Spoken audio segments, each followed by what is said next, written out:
and the drive to succeed? Join WESN today. Send your CV to marketing at wsncc.com or WhatsApp 6861662 and start building your future. Hi, I am Emiliana Beechan and I am a mental health and conflict resolution consultant. Welcome to Mind Matters, the show where we explore the intricate world of mental health and the art of conflict resolution. Join us as we hear from mental health professionals, conflict resolution experts, and everyday people who have transformed their lives through understanding and communication. Mind Matters, WESN Content Capital.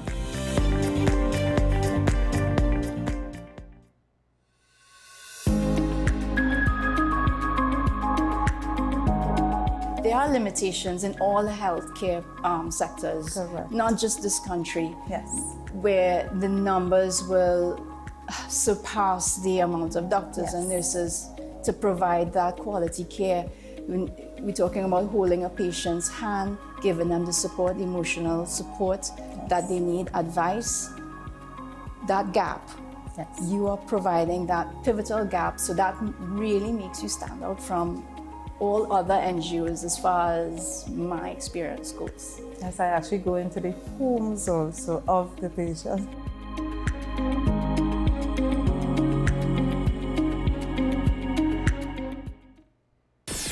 WESN. Crazy. I'm a star. I don't know, kind of.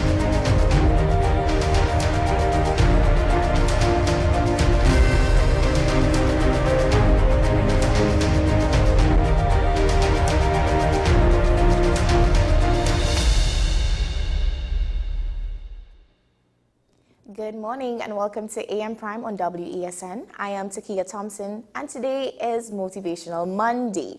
Now, Mondays can be challenges, but they also offer a fresh start, new opportunities, and it looks a bit different. Sometimes making decisions can be difficult, but being ready isn't a feeling, it's a decision.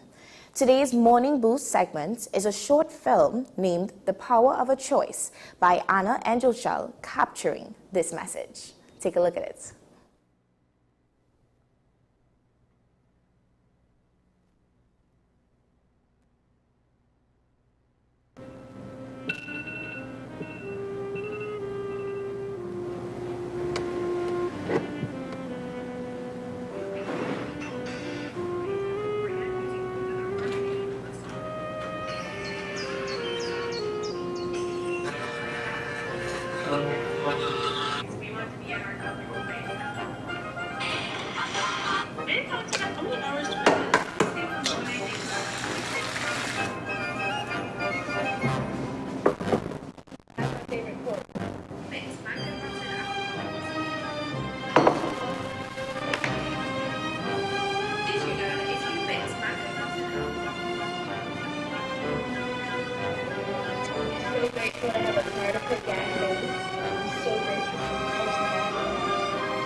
Excuse me, you can't park there.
Go sleep. At its core, the message is simple but powerful.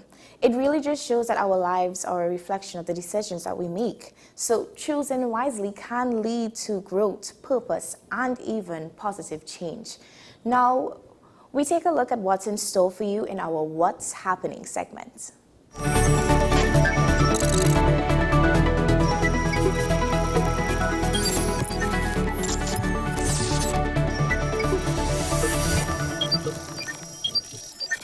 International Dance Day is celebrated annually on April 29th to promote the art of form across all borders and cultures.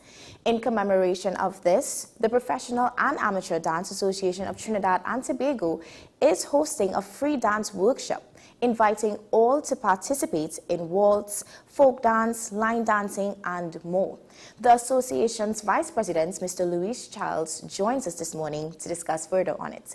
Good morning, Mr. Charles. Hi, good morning, Ms. Thompson. How are you? I'm great. Thank you for joining us to, share on this.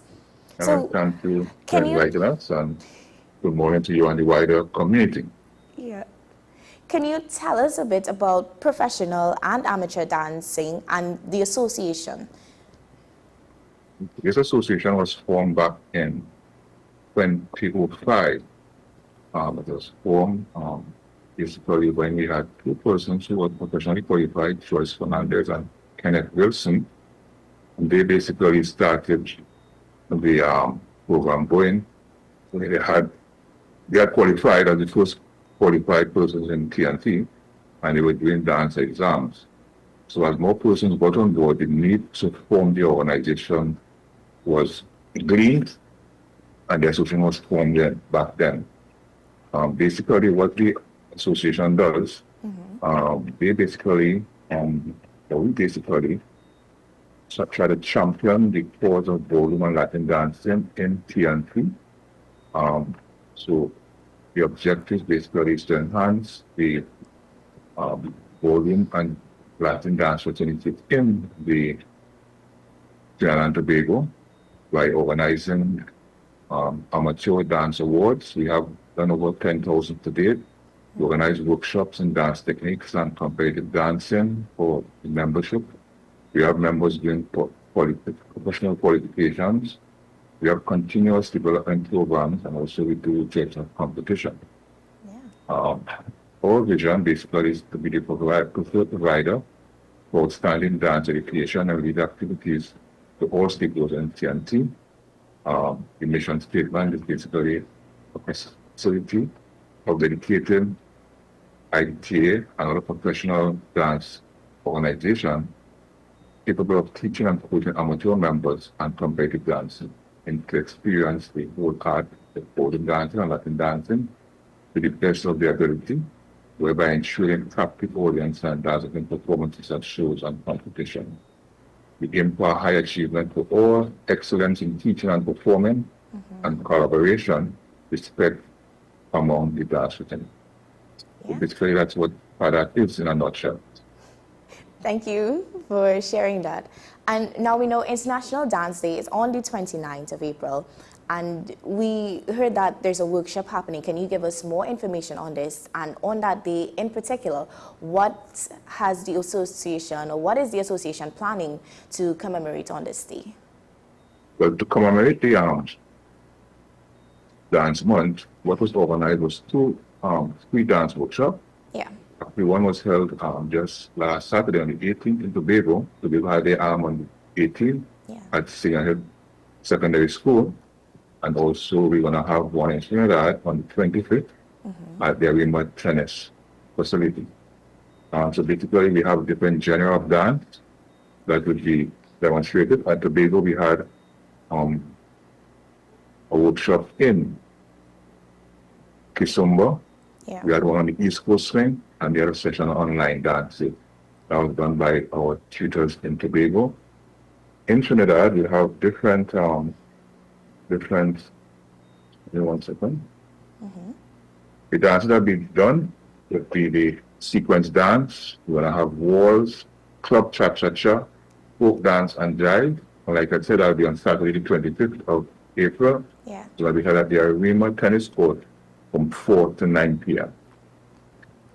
So that's how we commemorating the Dance Month of 2026. Nice. And you mentioned that one passed on the 18th in Tobago. Can you just tell us how that went and, you know, what did the participants take away from the experience? That went quite well. We had there were 80 persons present. They were introduced to the, as I said, the East Coast Swing. That was done by one of our facilitators, Ms. Natasha Otis, a qualified instructor.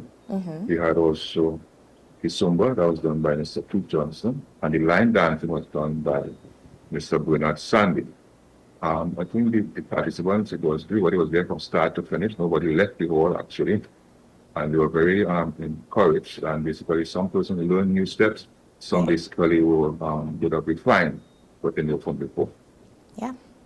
And it is in the name, but is the workshop open to beginners or persons who don't necessarily know how to dance, or, you know, they like to think they maybe have two left feet, but they're willing and they're passionate about it? What can you say for persons like that to be a part of this experience on the one for the 23rd in Trinidad here? 25th, actually. It's open to everybody. It's open to everybody. Whether you really could dance, whether you're a professional, yes or no, everybody have a chance to learn something. Yeah. And I could tell you the facilitators, they basically break it down step by step, so everybody have a chance to follow. Yeah. And even within the grouping, the persons who are experienced with help, those who are now learning or now trying to get their 2 feet straight out for the first time. So it's open to everybody. Yes. You don't have to be in a dance class, you don't have to be dancing, you come and enjoy yourself. Nice. And what would you say is the type of classes or the type of dance students the association attracts? Is it that persons take these classes simply as a hobby, or is there a bigger picture or something bigger with it? Well, there's a mix, you know. Persons, dancing started a big social event in TNT. Right. Basically, you're going to dance, then persons would go to these various clubs and basically show up their stuff. It evolved beyond that. Right now, we have persons doing what you call medal tests. It's basically a test based on your ability. So you could start from social awards, go right up to gold, and go beyond that in your dance field, both in ballroom, Latin club. You even have sequence dancing. They even have line dancing now. There's also cheerleading that they have in these exams. So persons, they have that you could get to. We also have persons who wish to compete. So we have been holding competitions, at least in Tobago. We'll talk about it a bit later. We had dance for the past 12 years, this year our 13th year. Yeah. And even at the national level, pilot has been hosting a competition, the medal test competition, or medalist competition. Yes. So persons could also, there's a mix. Persons could do it for their fun, enjoyment. They could do it if they wish to just increase the capacity and win medal tests. Yeah. Or I could call it dance awards now. And they could also do it competitively. So right now it's called dance sports. Sports. Okay, so that's a big thing right now. Wow. And if someone who's looking on and they want to be a part of this, how can they get involved or, you know, reach out to the association to be a part or to be a participant of it? Okay, they could reach out to the association via the members of the association. Okay. It's made up of dance teachers who basically have the different classes around. Yeah. You could contact, you could check us on Facebook. That would have a list of the different schools and the tutors and the contact information is there for anybody to follow. Yeah, thank you. Definitely. And what are some other events you guys have coming up? I believe you touched on it a bit, and, you know, just to elaborate more on it so that, you know, we can know what's to be expected. Okay, so coming up in May, we have the Dance Teachers Conference. That's going to be on May the 3rd from 7 a.m. to 5 p.m. And basically, it's going to be various presentation. It's aimed to basically empower or for continuous development of our dance teachers. And you don't have to be a member of PADAT to be a part of it. Some of the stuff that we're looking at is marketing, visibility, physical health and wellness, Right. preparing the body. There'll be dance sessions where persons will get up and dance and do a couple steps. And there'll be what you call dance conversation. Yeah. Where that session is an important session where they look at different aspects of the dancing in terms of ethics, your craft, mannerism when you're on the dance floor, how you treat the students as you go forward in dance.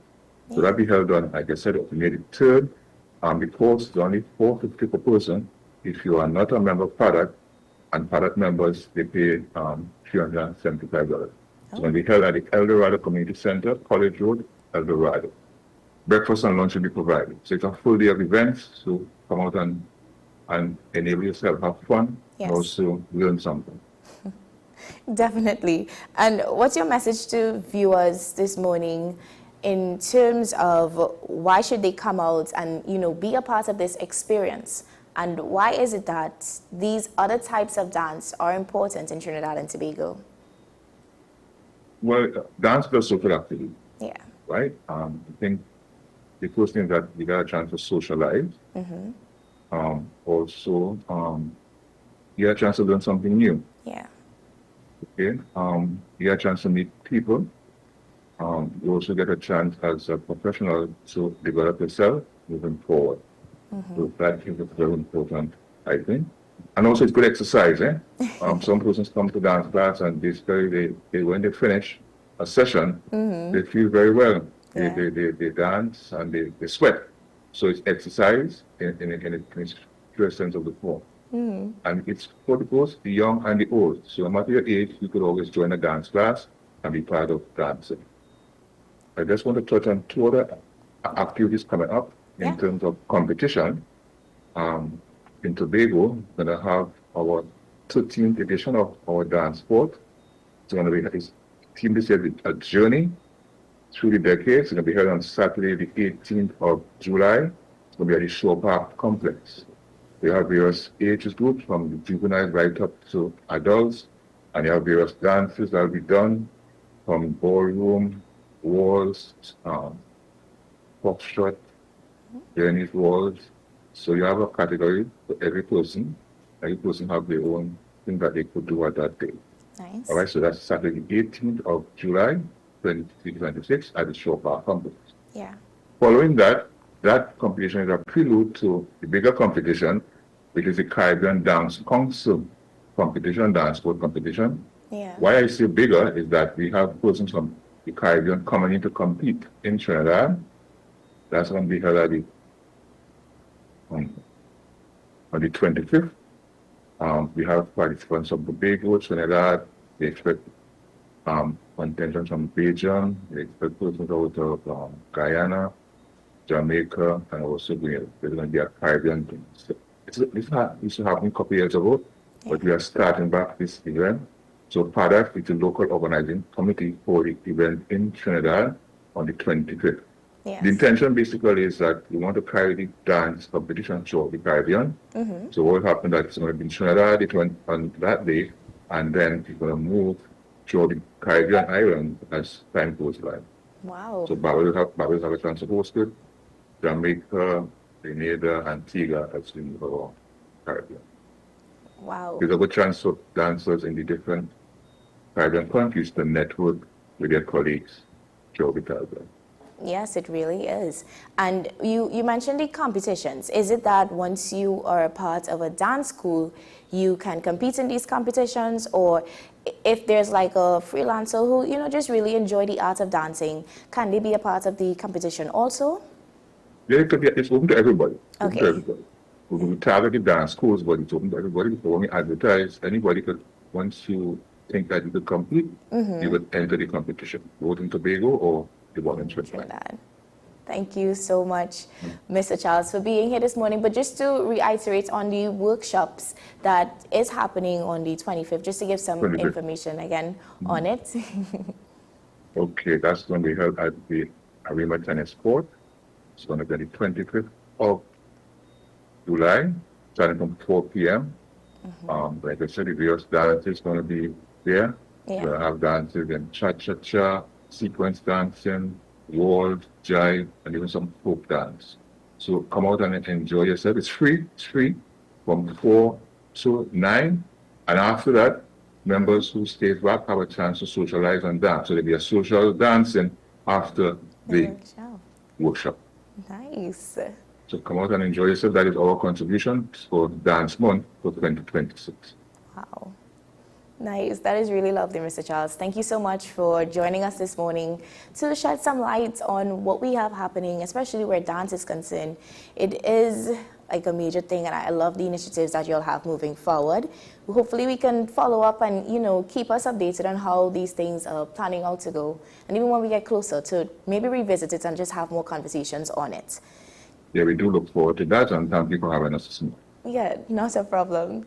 We are about to take a short break, but when we come back, we do have more engaging conversations, so don't go far.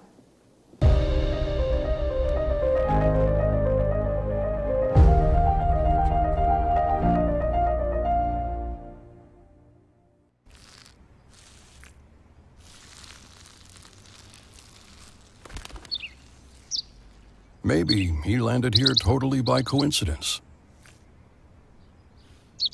But if by chance he's admiring your fresh coat of Benjamin Moore soft sky blue, well, that's a pretty high compliment. Coming from an expert. Pastor J, I want to get a tattoo. You really respond to me. Respond to me how you would respond to me. The first question I'd ask is why? Controversial taboo topics. We get so consumed by church, we forget that we have to live the life of being a Christian outside of the Sunday. Like you say, services. we think going to a service makes us a Christian. Exactly. Yeah. Right. So here we are about to hear the second time Pastor J wanted to take a tattoo. Would have been late last year and early this year. Oh gosh. Hope Unfiltered podcast with Pastor J and Ren.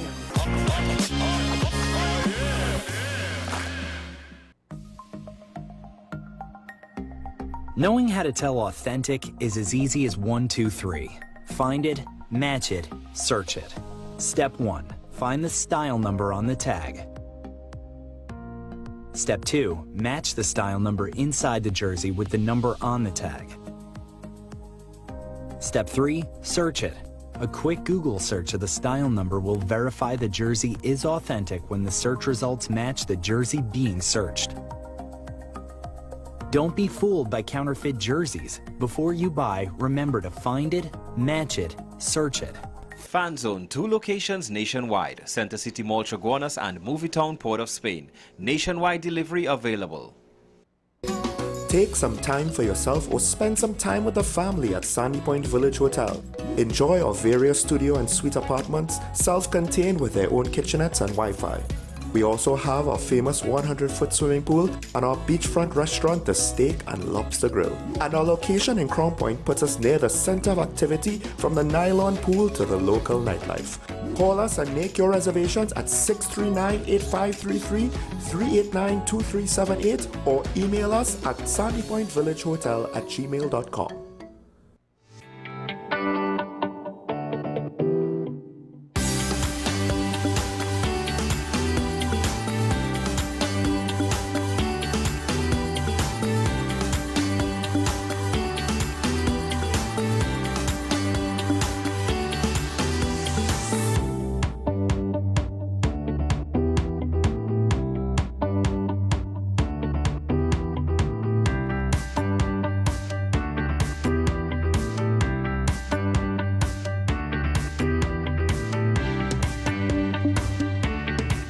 Are you driven, ambitious, and ready to earn? WESN, the content capital, is expanding, and we're looking for dynamic media sales executives to join our team. Sell powerful advertising solutions across television, digital, and social media platforms, and help brands tell their story. If you have strong communication skills, a passion for sales, and the drive to succeed, join WESN today. Send your CV to marketing@wsncc.com or WhatsApp 6861662 and start building your future. Hi, I am Emiliana Beechan, and I am a mental health and conflict resolution consultant. Welcome to Mind Matters, the show where we explore the intricate world of mental health and the art of conflict resolution. Join us as we hear from mental health professionals, conflict resolution experts, and everyday people who have transformed their lives through understanding and communication. Mind Matters, WESN Content Capital. The home of Caribbean content is growing, and we welcome you to be a part of the #1 platform for young personalities who are driven to make a positive impact in society. As we continue to reach every corner of Trinidad and Tobago through our daily broadcasts, our social media pages, or through our 75+ digital billboards across the nation, contact us to learn about our competitive rates via marketing at wesncc.com or call us at 628-5835. WESN Content Capital, television with a difference.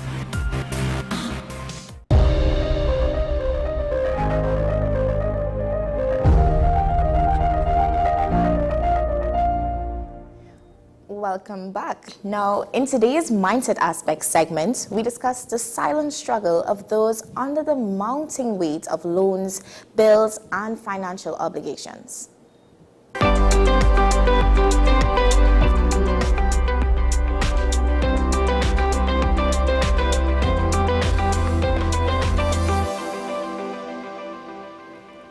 With the rising cost of living, many individuals and families are finding themselves buried under loans, credit card balances, and mounting bills. For some, keeping up with repayment has become a daily struggle. This morning, we take a closer look with financial consultant Ved Siraram at this growing issue. Good morning, Mr. Ved. Good morning, Takia.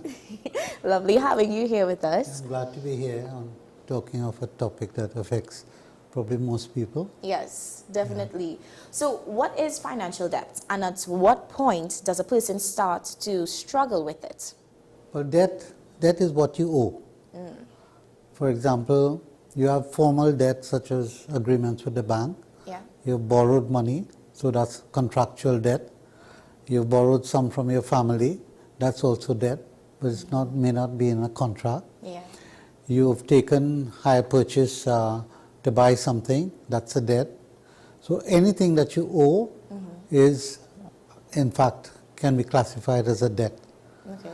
Now, there are some debts that in a normal course of living, and you would know at the end of the month you have to pay bills.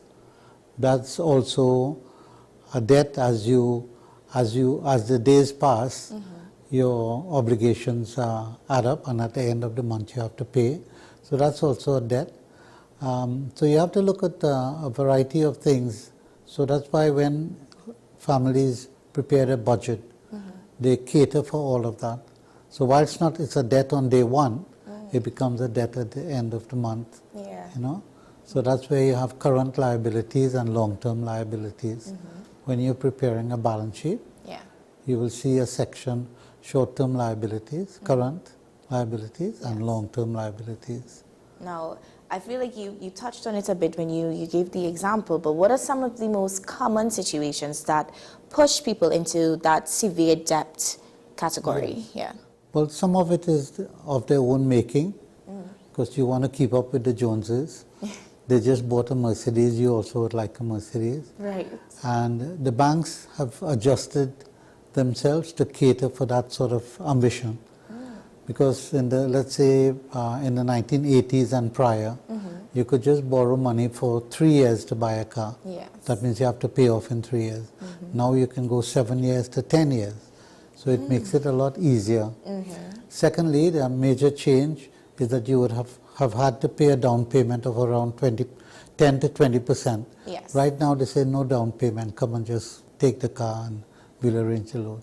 So they're lured into what in many cases, a trap that they cannot fulfill. Because once you start paying your loans with the banks, then when you see your cash flows cannot afford it, then other things are sacrificed. Yeah. You know, so it's a very difficult situation in the world today, it's not just in Trinidad. So you have to be very mature to know to live within your means. And it's easy to fall into that trap. And I think the banks take the view, or any lenders, they take the view, look, let's sign off the contract and see how best it goes. Yeah. You know? So the interest rates are also very high. For example, if you take, the last time I checked, if you take items on credit at courts, 50% that you're paying is not disclosed. And that's another problem. Yeah. Our laws are not geared to protect consumers. So we need to have things like truth in lending laws. So there's something known as APR, annual percentage rate. Yes. Right? So they should disclose that now. Courts should disclose that. And anyone selling on hire purchase, and the banks as well, they should disclose what is your annual percentage rate. And that is not being done. So on a scale of, let's say, 1 to 10, 10 being the best disclosure, we are probably 4. So there's a lot of work to be done within the financial sector to ensure that consumers know what they're getting into, and it's a question of consumer education. It is. So these days, because of the heavy marketing and peer pressures and so on, it's easy to get into debt that soon swallow up your cash flows and you're unable to pay. And that's where you scramble at the end of the month. And it's a big problem. Particularly, I'm now researching credit card. I do use a credit card. I have a debit card. I just spend what I have. Right. But this particular person, they have maxed their credit card for years. And at the end of the month, they're only paying interest at 25%. Right? So I think the laws have to protect such persons. And I know at the time, let's say you have a current account, and the bank would look at it, you're using your current account, let's say you have a limit of 50,000 or whatever, and you're up to your limit month after month.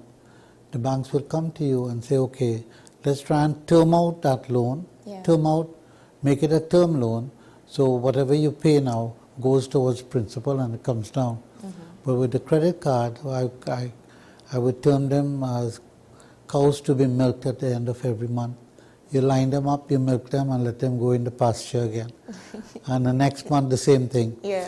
Now the problem with that is that if you have maxed out your credit card, you pay at the end of the month, there's the interest, there's a minimum. Yes, payment. there is. But you have no money to use. You have already used it. And you're paying 25%. I look at that as almost criminal, because the banks can easily call you in and say, look, this doesn't make sense. You're paying interest at 25%. A consumer loan is below 10. Let us term it out. Just that same 25% that you're paying, part of it will go towards reduction of the principal. You know, but you are enslaved. And the question is now, how many of those accounts within the credit card portfolio, how many of those accounts are part of that segment in the portfolio? And this is where regulators have to come in and ask those questions of the bank. Tell us exactly, for example, product profitability. What is your profitability on that product? I would like to see it separate. And if it's exorbitant and usury, that's where the banks will come in. The central bank, as a regulator, will come in and say no. And if you notice, the Trump administration said, look, maximum 10% on it. Because if your cost of funds in Trinidad for the banks is less than 1%, why are you charging 25%? That's beyond usury. I suppose it might be more than money lenders. I think money lenders have a limit. They I didn't research it recently. So you're charging 25% on persons who cannot pay. They can't pay, and they're indebted for life. So you could imagine, for example, one bank says that they're running programs to help you with your heart, what you call heart health and things like that. On the medical side of things. Right, medical. But you're giving them stress on the other hand. Because if you don't have money to make your commitments Yeah. is very, very worrying for a family. It is. And these days, in anticipation of some of the questions, in these days where your jobs are not secure, Right. you just borrowed money, you just got a raise at the company, Yeah. and suddenly, like a multinational company, they will give an order, right? Yes. Reduce staff by 10% globally. It doesn't matter how good you are or how bad you are, reduce by 10%. So you just got a raise, and then next week you're told that you're terminated, but you have your commitment. Yes. Right. So let's look at another thing. The husband and wife, the parents are working, both are working. Yeah. Right. So they have run up their debt for where both salaries can service the debt. And let's say one of them is laid off. Then there's a big problem now. You can't service the mortgage, you can't do A, B, and C. Yes. And they run into problems, you know. So that's why in terms of planning, you anticipate now to say, okay, can we adjust our expenditure to live on one salary? But how many of us have that discipline, you know? Exactly. But these are the reality of today's life. Yeah. It's easy to be entrapped into debt that you cannot service. Right. That's the problem. And the marketing is very strong. Marketing is very, very powerful. Yeah, it's enticing. And you mentioned even with the credit cards and some of the examples you gave, but like what age bracket in Trinidad and Tobago do you think falls within that financial debt the most? All right. So as far as the banks are concerned, Yeah. there's no age bracket exempt from their marketing. Wow. No age bracket. However, if you're earning a certain amount and you want to buy a house for a mortgage, Yeah. it's a different type of profile, that they'll be a little more investigative to make sure you can make the payments, right? The other assumption with regards to housing, which is a big trap throughout the world now, is that house prices will continue to rise. Yes, it will. So even if you don't pay, they can take the house and sell it. However, in most of the industrialized countries today, house prices are falling. Like in Dubai, up to 50%. So you just bought a property, let's say for $5 million US, and the value has dropped to 2.5 million. What do you do in that case, right? Ooh, yeah. So the banks are also caught in that trap. Do they try to work it out in such a way that they can still get some payment, Yeah. or do they foreclose? Now, many of the investment banks are away. They buy up these distressed properties, you know, and they probably create a rental company, and that's how they get back the money. Yeah. But it's vicious. It is. With real estate. Wow. Now, real estate in Trinidad, the other problem, away you will get data on these things, current data on it. Like what's the value of property in Port of Spain? But here there is no publication of this. And no one puts together that data that I as an individual or potential lender can buy that information. Yeah. Now the banks have it, but sometimes they don't data mine enough to know. They don't. Wow. No, well, as you said that, and you mentioned the example with having that house be reduced. How do you handle it?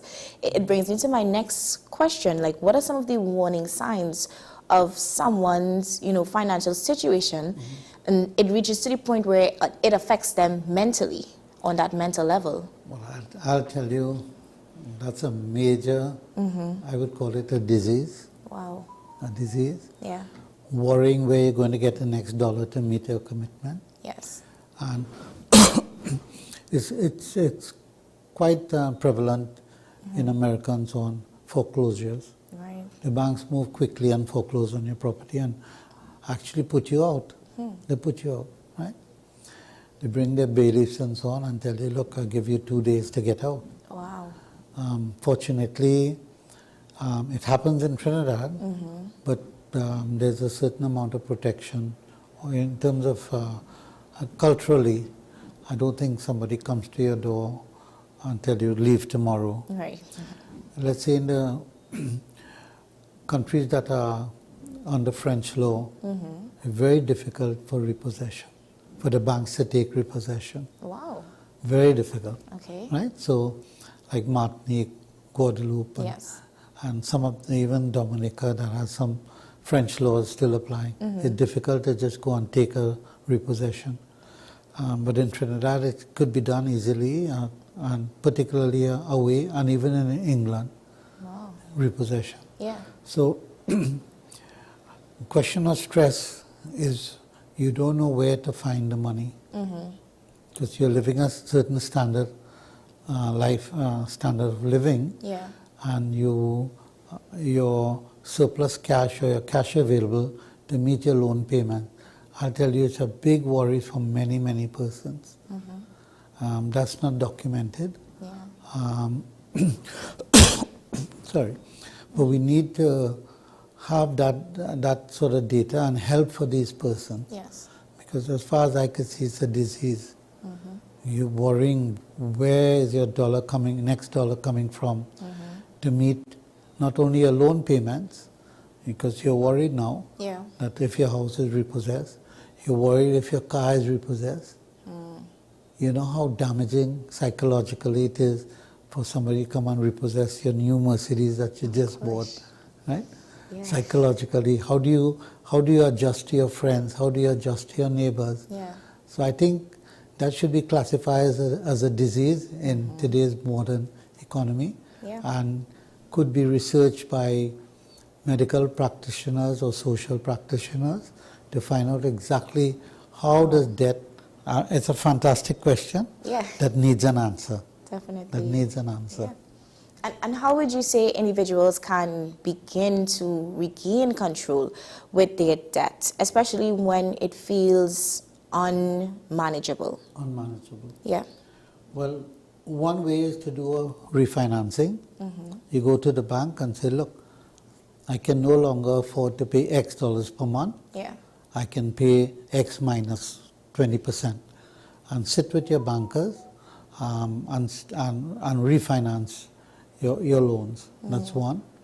Secondly, you can decide whether the asset that you bought, was that necessary? You already have 2 cars. The third car, do you really need it?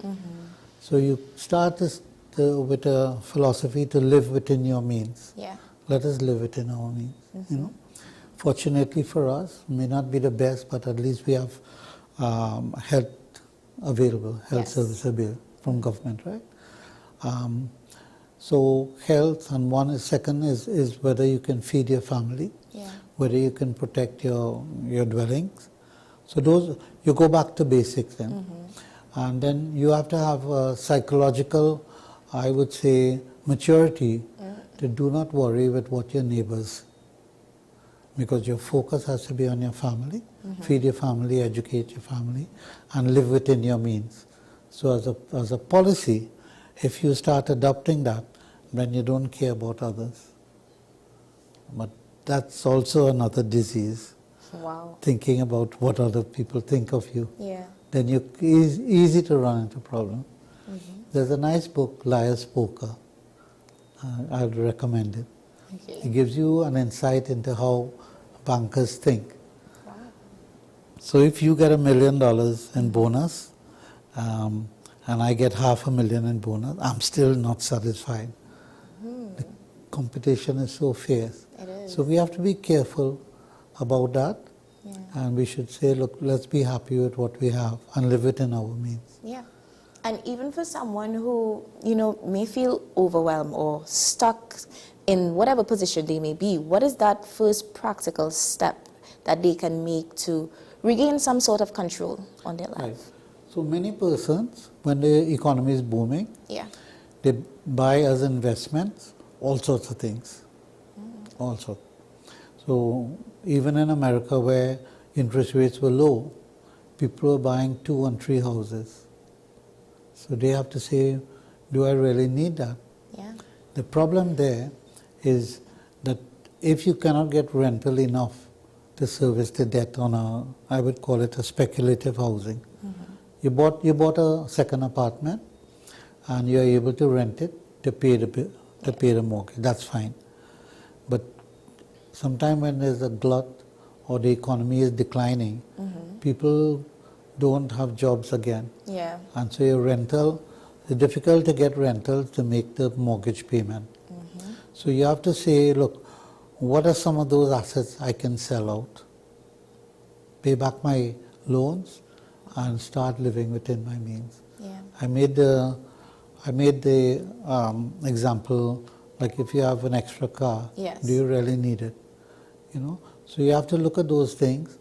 Do we need to go on a holiday every year? We can perhaps stretch that out to 2 and 3 years. Right? Yes.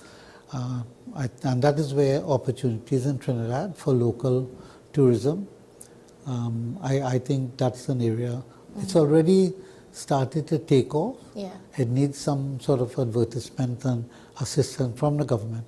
But local tourism is one area that instead of going to Miami, instead of going exotic place, Thailand and so on, Yeah. you can say, let me enjoy what the local tourism has to offer, Yes. and spend time with your children here without a large budget. So it really requires an adjustment. It does. Right? Secondly, I think what has happened is that each individual, they have to develop skills that even if you lose your job, you can still go and do something to earn money, right? So there should be no shame as to what you are employed with to earn honest money. Yes. Let's say an electrical engineer. Yeah. If they are fired for whatever reason, they can still go and wire houses because that's an area service that is required, right? It is, yes. You could be a plumber, you could be different things. So it should be develop a variety of skills that you can always have opportunity to make money. Definitely. And you will see some of these technicians, they're driving better cars than, am I right? Yeah. Yeah, look, there's one guy, he does some work for us. He's bought a new Honda, one of those new cars. So I thought it was foreign use. He said, no, it's used. He got it at a good price. Okay. But the point is that these people, once they exercise their skill and they do good work, someone will always call them. That is true. And let's say many homes now, just the lady of the house has survived. Yeah. The husband has passed away, children has gone. So they want somebody who they can trust to do A, B, and C. That is true. So if I come in now as an electrician, I could also do the plumbing. You don't have to go and do a PhD to do those things. Yeah.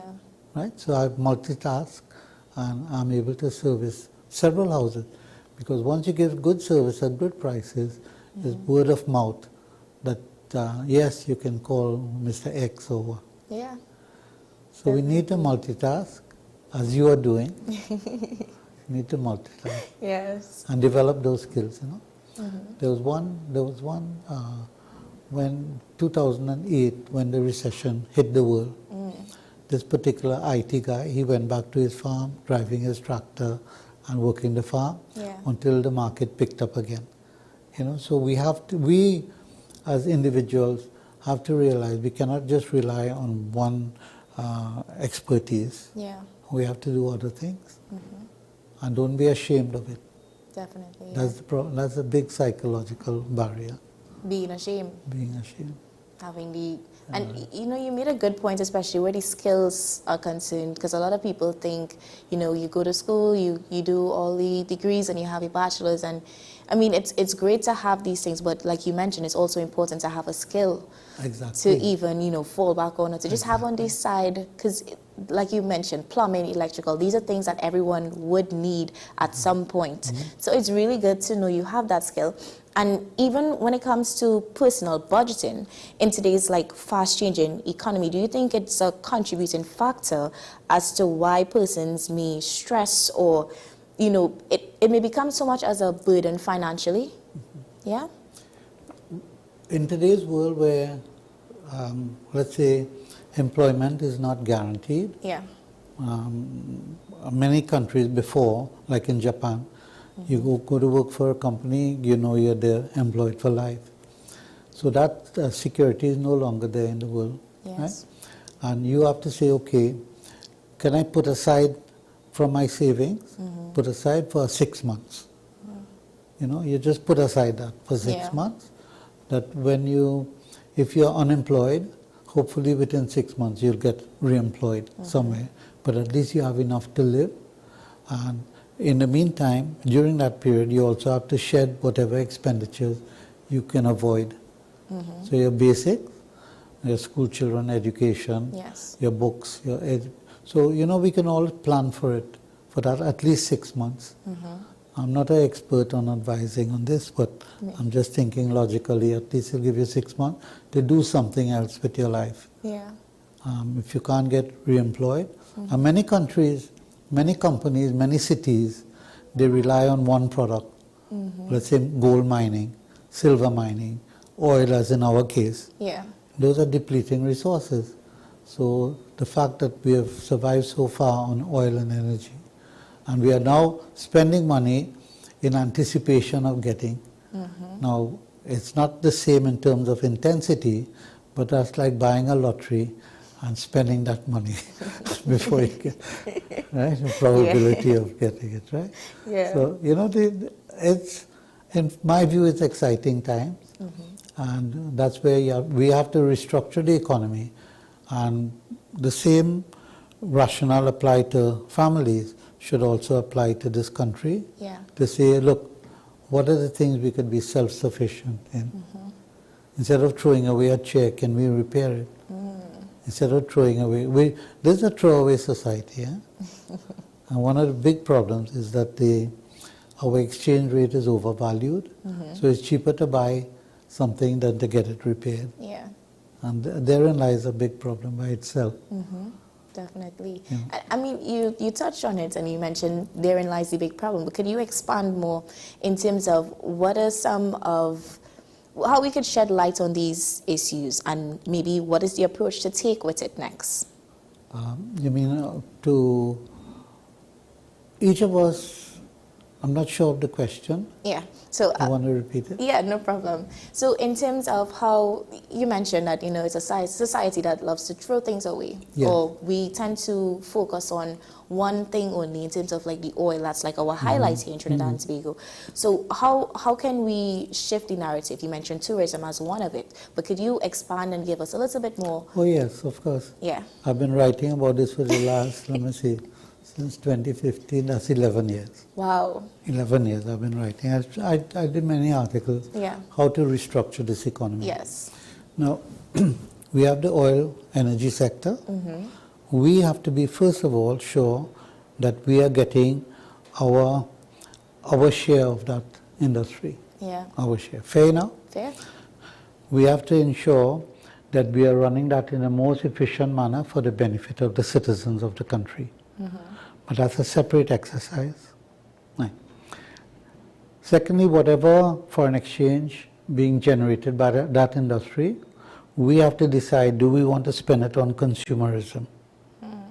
That's what we have to decide. Or do we want to use that surplus US dollars, because we depend on US dollars, to restructure the economy? What exactly we mean by restructuring, right? Restructuring means to say, we have to look at what resources we have. Fair enough? What resources we have. We have people, we have land, we have good rainfall, 80 or 70 inches per annum, compared to other states like in India, 9 inches, and they have flourishing orchards and so on, right? We have all of this. We have fairly fertile soil, a variety of soil, clay, and then in the mountains you have different soil for different, like cocoa and so on, right? So we have to say, where do we spend our scarce foreign exchange? So agriculture is one, that we should be, within 5 years, we should say we want to be self-sufficient in food. At the moment, we import over 90% of our food requirements. Just imagine, 90%. Israel, which is mostly desert, they import 10%.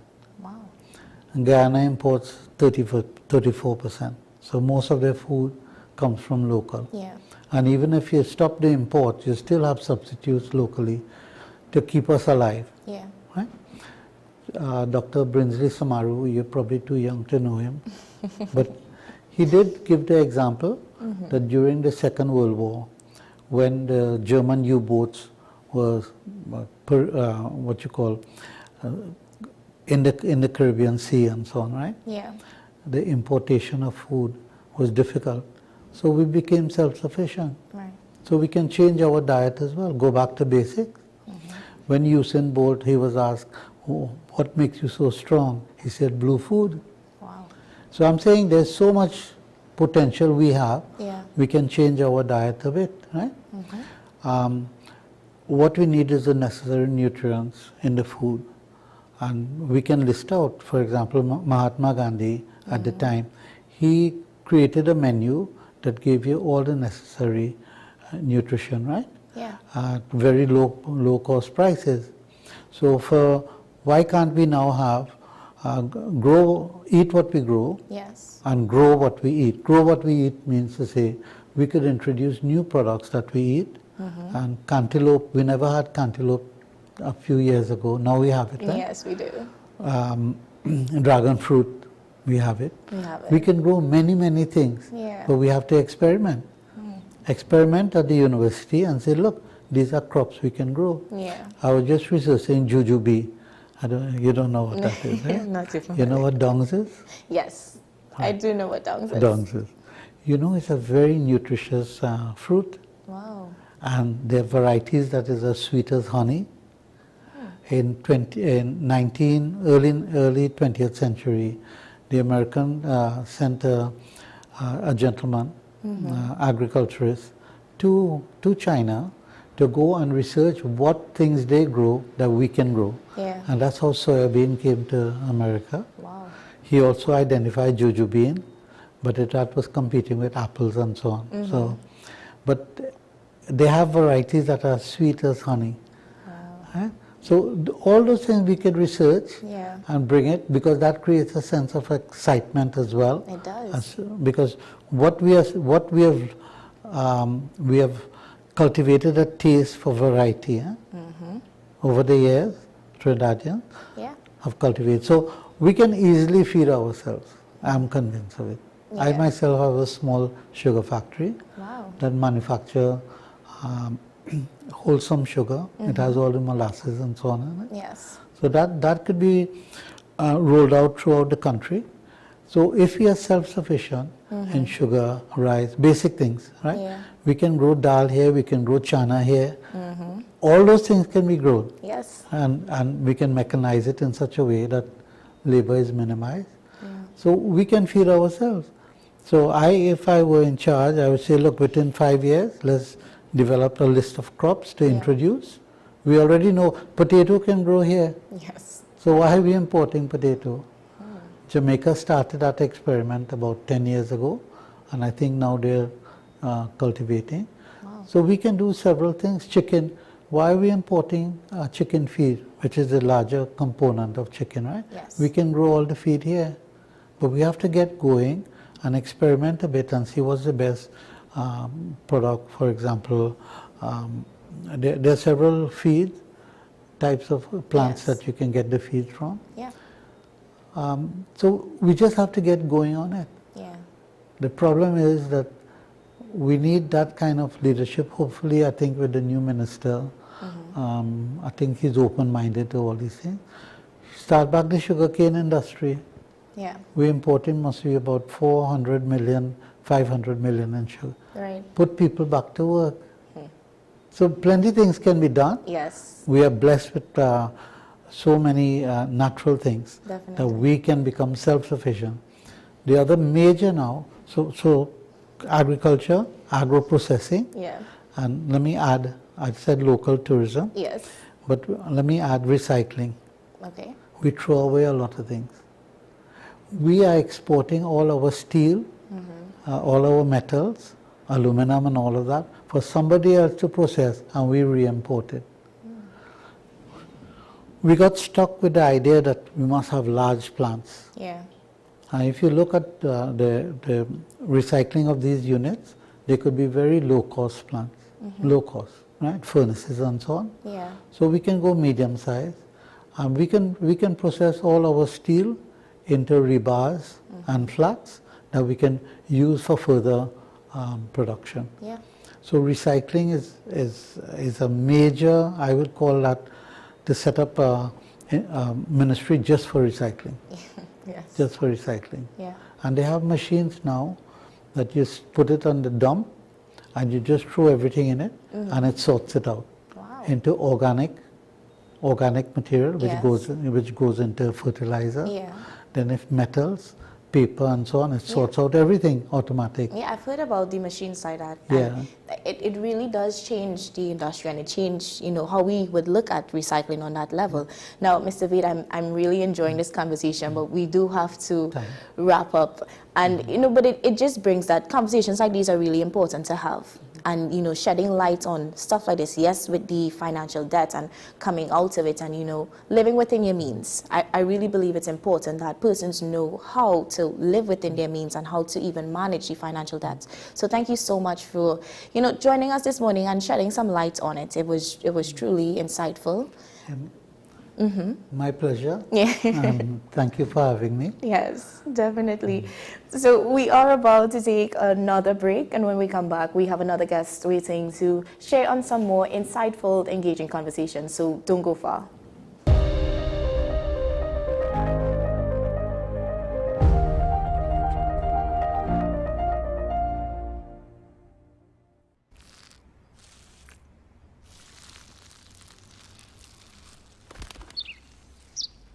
Maybe he landed here totally by coincidence. But if by chance he's admiring your fresh coat of Benjamin Moore soft sky blue, well, that's a pretty high compliment.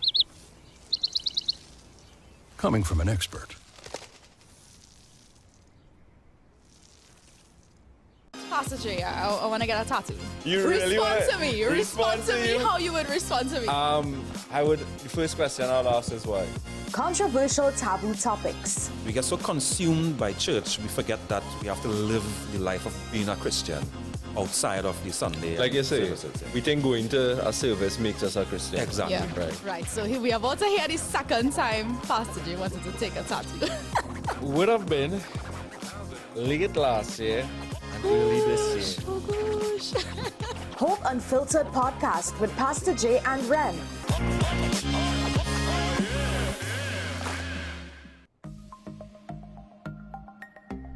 Knowing how to tell authentic is as easy as 1, 2, 3. Find it, match it, search it. Step 1. Find the style number on the tag. Step 2. Match the style number inside the jersey with the number on the tag. Step 3. Search it. A quick Google search of the style number will verify the jersey is authentic when the search results match the jersey being searched. Don't be fooled by counterfeit jerseys. Before you buy, remember to find it, match it, search it. Fan Zone, 2 locations nationwide. Center City Mall, Chaguanas and Movietown, Port of Spain. Nationwide delivery available. Take some time for yourself or spend some time with the family at Sandy Point Village Hotel. Enjoy our various studio and suite apartments, self-contained with their own kitchenettes and Wi-Fi. We also have our famous 100-foot swimming pool and our beachfront restaurant, the Steak and Lobster Grill. And our location in Crown Point puts us near the center of activity from the nylon pool to the local nightlife. Call us and make your reservations at 639-8533, 389-2378 or email us at sandypointvillagehotel@gmail.com.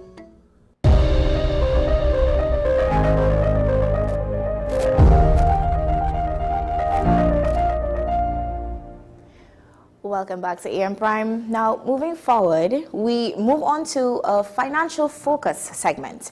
We break down a financial institution that many people are familiar with but may not fully comprehend.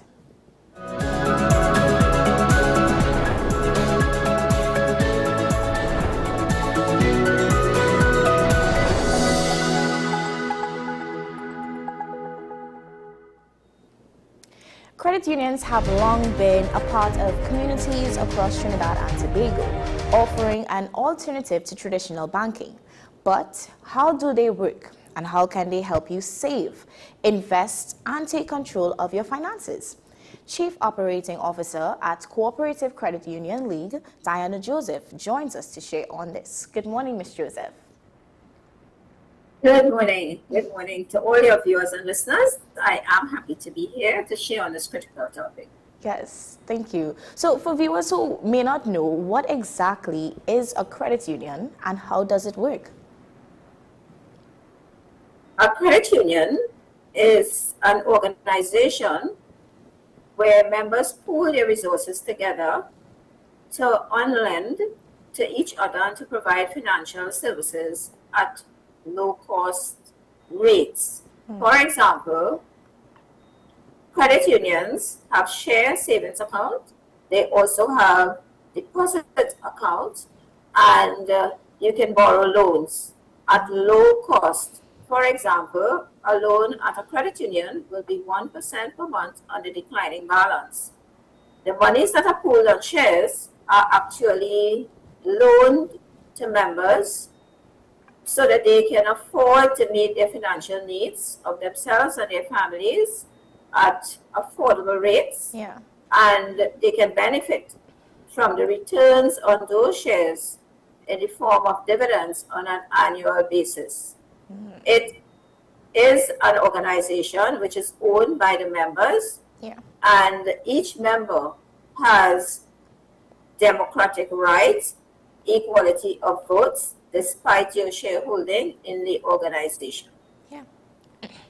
Now, you mentioned the dividends and loans and savings, but how does a credit union, or how is a credit union different from a traditional bank? Okay, this is very important because in the banking sector, it's a corporate entity, and you have shareholders and a different corporate structure to that of a credit union. A credit union is owned and controlled by its members. So if you are a member of a credit union, you are also an owner of that credit union. You have democratic access to loans and other products and services. And you have equal voting power, whether your shares is $5 or $500,000. You also benefit from the same level of dividend, regardless of the quantity of shares that you may have. In a banking organization, that is not owned by the customers. You are just a customer. You are not an owner. You do not vote and exercise your right to choose persons to sit on your board and your committees. That is done for you.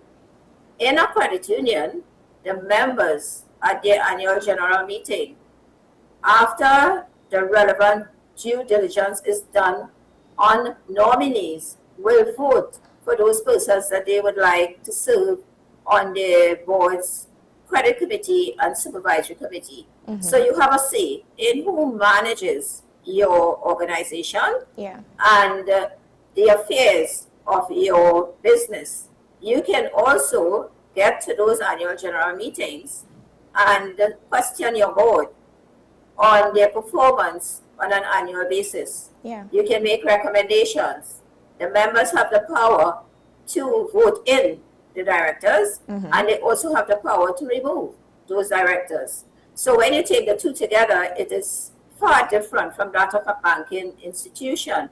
In addition, credit unions offer low-cost loans and other products and services.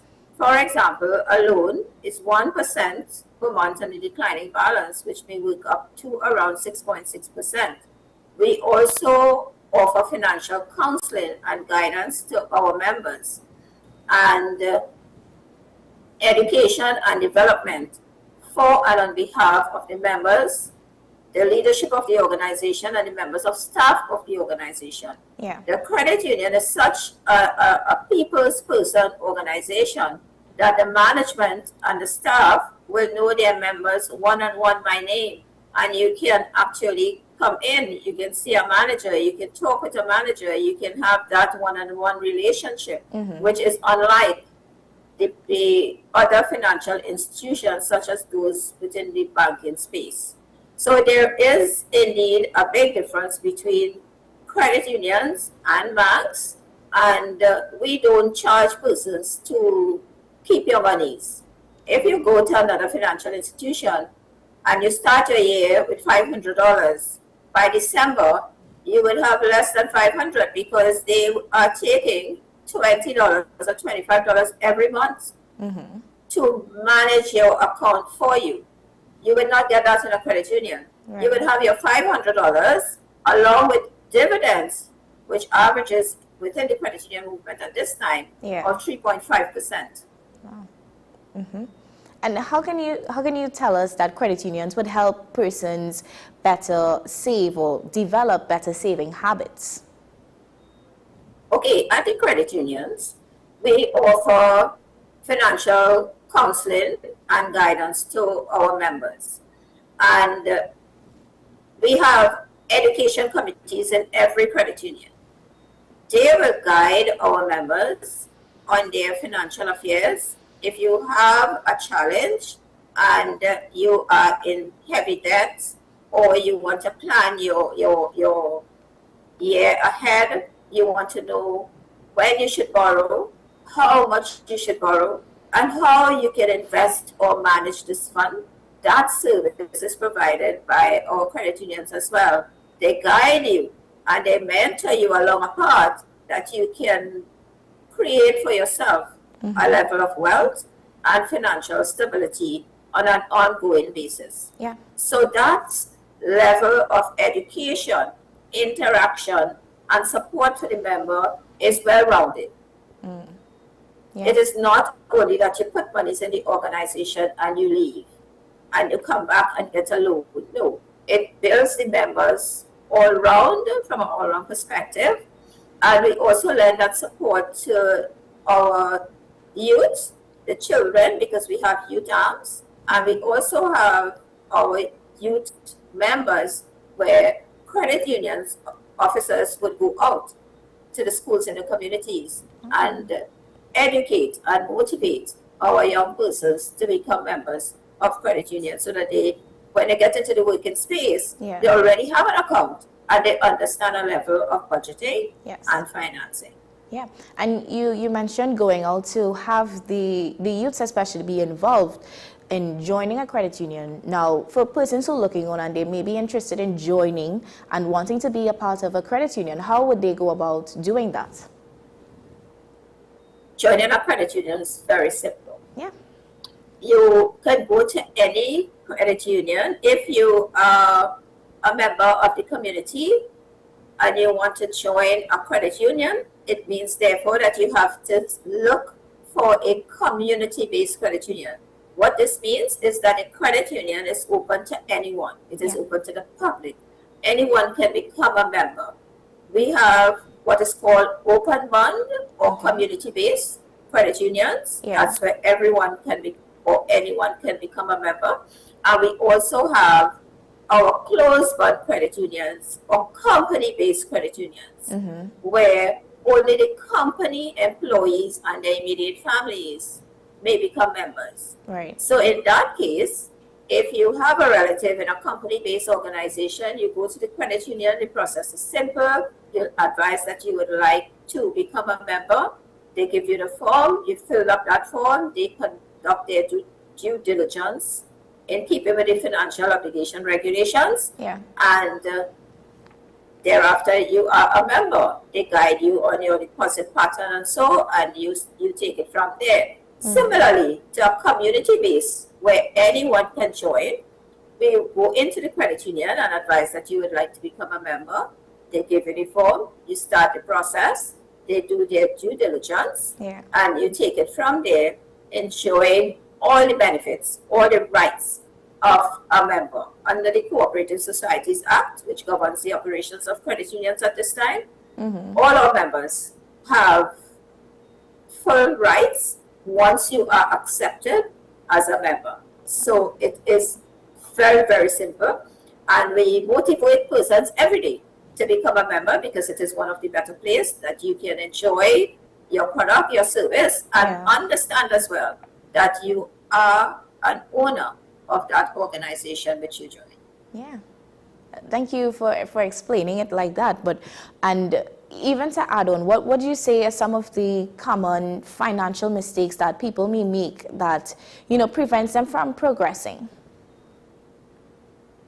And this happens all the time. Some persons do not plan their finances well. Yeah.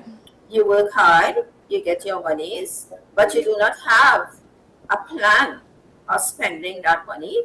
And you sometimes don't understand the importance of spending your monies on things that you need, not things that you see and want. And we continue to educate our members along that path. You do not see things and spend your money on it. You must develop a budget and plan your life around it. And you should not spend by impulse. A lot of persons spend by impulse, or you buy unnecessary things as you go out. And when you get home, you realize, but look, I really don't need this. This would not work for us. And you could have saved that money there. So our advice is that you plan yourself.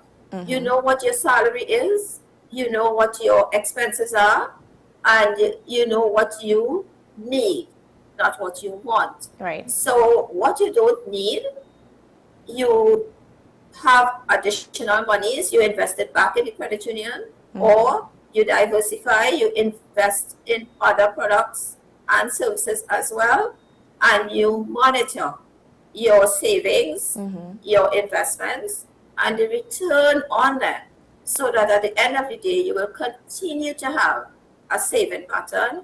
You will have something for what we call the rainy day, and you will be able to manage yourself and your family better, and always have monies at your disposal should that emergency arise. Yes.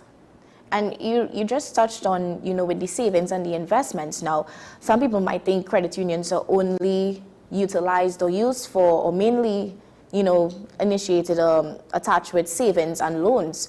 But does it also help with investments and those different priorities in that case?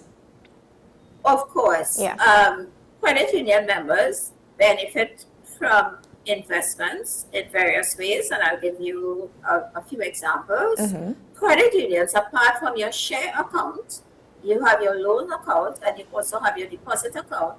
They offer great investment options. Right now, we have credit unions offering an average of 4 and 4.5% interest on your fixed deposit account. And we encourage our members to bring their retirement benefits or any lump sum that you get, and the credit union will guide you in terms of investment options. Through our credit unions, you can deposit your investment in fixed deposits or other investment options through the credit union. It can be stocks, it can be bonds, it can be mutual funds, it can be any type of investment. The credit union will guide you and support you in the investment of those funds through the credit union, so that they monitor and they guide that investment for you. And if it is a case where the investment is no longer working, or there is any threat to that investment, they will be informing you in real time, so that the members themselves do not ever lose. All our options, investments, savings, financial literacy guidance and support are provided by the credit union, so that it gives the member this holistic and total support to help you to become that better individual who can manage your affairs and who can be financially independent and also to gain a level of wealth of your own. And you mentioned touching on it a bit. So aside from joining a credit union, if someone wants to start taking control of their finances, what is that first step, or what would you recommend to be the first step to take? Okay, if you want to take control of your finances, it is important, and it is tied a little bit to what I was speaking to earlier in terms of the budgeting. Because to take control of your finances, you have to sit and have a review of where you are and look at your income, look at your expense, and strategize around that sum that you have. It is a time where the economy is a little bit uncertain, and the amenities that we might require would not be at a cheap cost. So what we have to do is to set our priority list and look at all our needs and prioritize those in a manner that will allow us to get the highest need first and work backwards in terms of ensuring that there is a system of control, for our monies, and a system of control for how we spend that money. You have to first think about dedicating yourself as well, honestly, to your job, and making sure that you sustain a good relationship understanding with your employer so that you will be employed, or else you would be on the breadline as well. If you want to plan yourself constructively, it means that you have to start from being employed. If you are self-employed, you must have that dedication as well to work hard and to get that money that you desire for you, and then turn that money into the wealth and the benefits that you would like for yourself by planning every step of the way, when you earn, how you spend. And it will automatically show you where your excess funds lie, and those funds will then be invested into your credit union. Thank you, Ms. Joseph, for coming and shed light on it, because the information you're giving is very informative, and for persons who may not have known before, now they had that opportunity to actually get to know. Any final notes that you'd like the viewers to take away from this conversation this morning? Yes, of course. I would like our viewers to understand that your financial affairs are critical, and you need to not take it lightly. We also ask that the adults and parents that you coach your children from young to manage the small allowances that they have, teach them to save, and let them recognize that there is value in saving. Also, if you are not a member of a credit union, we ask that you join one now nearest to you, and we also ask that you enroll your children in credit unions and allow them to understand how you start building your financial capacity. Teach them to save so that we can all become better citizens of Trinidad and Tobago. Thank you, Ms. Joseph, for joining us this morning and being a part of this conversation. It's really important that we get insight, not just from the going in or not knowing where to go in, but having persons like you come on and share and give insight to it. So it was really informative, like I said, and thank you so much for joining us. It's my pleasure. And we are available at any time. Thank you.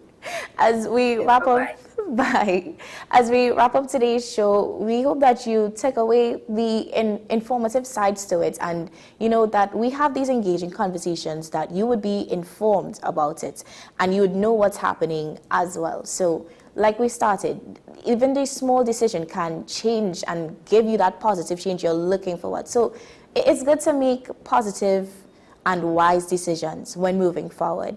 And like I always say, stay informed, stay safe, stay positive.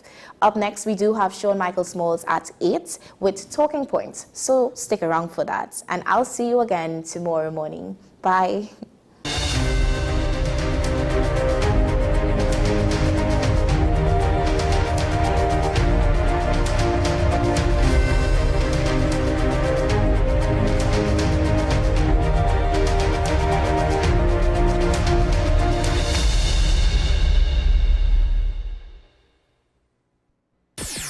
WESN.